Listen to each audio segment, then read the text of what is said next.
Why are reviews on Drake Maye so varied?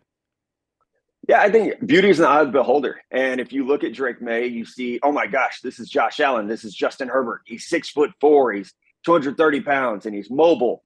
Those are the things that get you really excited. I think what has happened, and I do this as well. We are largely one person scouting departments when you work in the media. So you're playing catch up a lot of the time. Once a guy declares for the draft, you start to play catch up, and we have these pockets of time to do that. So for me personally, the more I've been able to watch Drake, the more some things bother me. The processing speed is not always great. And I think that is one red flag with quarterbacks who've come out the past 5, 6 years when they haven't had early success. It's processing speed. We could say that about Justin Fields, who there are times Justin looks fantastic.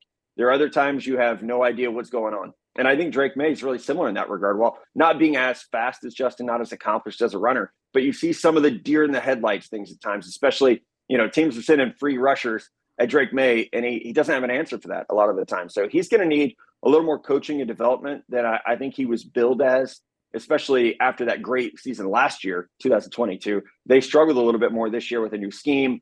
He lost Josh Downs until they got Tez Walker, who was late because of NCAA rules.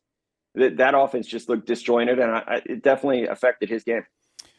Yeah, he didn't lift the team up. And that's, he regressed a little bit. And that happens a lot because you can have a great year and then you come back. Matt Leinart did this. I mean, it's the college football is littered with these quarterbacks who came back.